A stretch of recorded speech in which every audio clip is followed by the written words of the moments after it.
প্রধান বিচারপতির বেঞ্চ কি এখন সেদিকেই বিষয় বারবার বলতে চাইছেন যে সমস্ত বৈধ ভোটারকে চিহ্নিত করো, অবৈধ ভোটারকে বার করো? দেখুন সুপ্রিয়, আপনি সেটা ঠিকই বলেছেন। আমাদের রাজ্যে সমস্যাটা হলো কেন? দেখুন, পুরো দেশে এখন 12টা রাজ্য এবং কেন্দ্রশাসিত অঞ্চলে কাজ চলছে এবং শুধুমাত্র উত্তরপ্রদেশ আর পশ্চিমবঙ্গ ছাড়া সমস্ত রাজ্যে ফাইনাল লিস্ট বেরিয়ে গিয়েছে। আমি আপনাকে একটা ছোট্ট তথ্য দিচ্ছি। আজকে তামিলনাড়ুর ফাইনাল লিস্ট বেরিয়েছে। তামিলনাড়ুতে ভোটার ছিল 6,41,00,000। আমাদের থেকে 1,25,00,000 কম ভোটার। সেখানে বাদ গিয়েছে 97,37,000।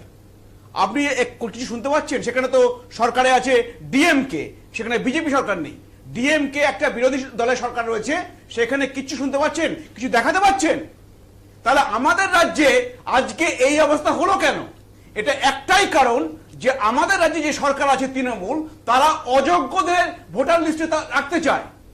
আজকে সেই জন্য দেখুন জুডিশিয়ারিকে বলা হলো, তারপরে তাদের কাছে হুমকি ইমেল যাচ্ছে, বোমের থ্রেট করা হচ্ছে।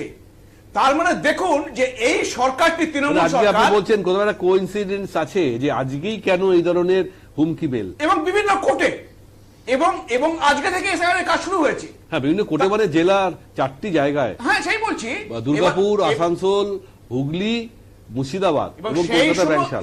এবার এই কোর্টের জাজেদেরকেই তো নেওয়া হয়েছে।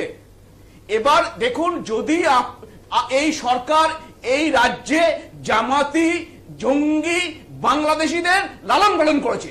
কিভাবে করেছে? তাদেরকে ফ্রি রেশন দিয়েছে, তাদেরকে লক্ষ্মীর ভান্ডার দিয়েছে, তাদেরকে আমাদের ছেলে মেয়েদের কাজগুলো দিয়েছে। তো তারা কেন পশ্চিমবঙ্গ থেকে যাবে? তাদের কাছে এখন বৃহত্তর একটা পরিকল্পনা রয়েছে যে পশ্চিমবঙ্গকে পশ্চিম বাংলাদেশ বানাতে হবে। দেখুন, এখন তো সেটা নয়, এখন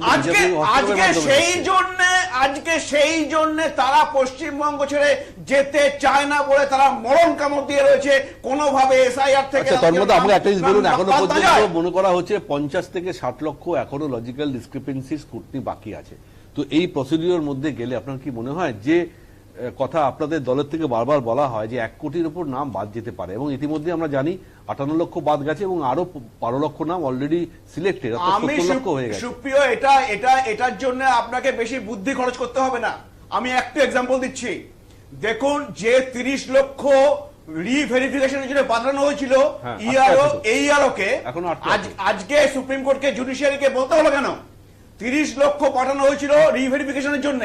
সেই রিভেরিফিকেশন করে ইআরওদের ক্ষমতা নেই যে এটা বলা এরা যোগ্য বা এরা অযোগ্য, কোনোটাই বলার ক্ষমতা নেই। তারা তার উপরে বলেছিল। কারণ কি? যদি তারা বলে এরা অযোগ্য, তাহলে ওই জেহাদিরা তাদেরকে বাড়িঘর পুড়িয়ে দেবে, তাদেরকে খুন করবে। আর যদি তারা বলে এরা যোগ্য, অযোগ্য হয়েও, তাহলে নির্বাচন কমিশনের এর মধ্যে পড়বে, তাদের হয়তো চাকরি সাসপেন্ড। এখন নির্বাচন কমিশন পুরোটাই নজরদারি হচ্ছে সুপ্রিম কোর্টে। দেখুন, তাহলে এমন একটা সিচুয়েশন তৈরি হলো যে ইআরও আর কিছু বলতে পারছে না, তারা চুপ করে বসে আছে। সেক্ষেত্রে সুপ্রিম কোর্ট বুঝতে পারলেন যে এখন যদি জুডিশিয়ারি বা অন্য কারোকে না বলা হয়, এই জিনিসটা মিটবে না। আর এইটার জন্য দায়ী হচ্ছে এই তৃণমূলের সরকার এবং এই তৃণমূলের গুন্ডা, আর তাদের বাংলাদেশি জিহাদিরা। তারা এর থেকে আপনি বলতে পারেন যে সেখানে আরো অযোগ্য আছে, কারণ না হলে তার স্কুটি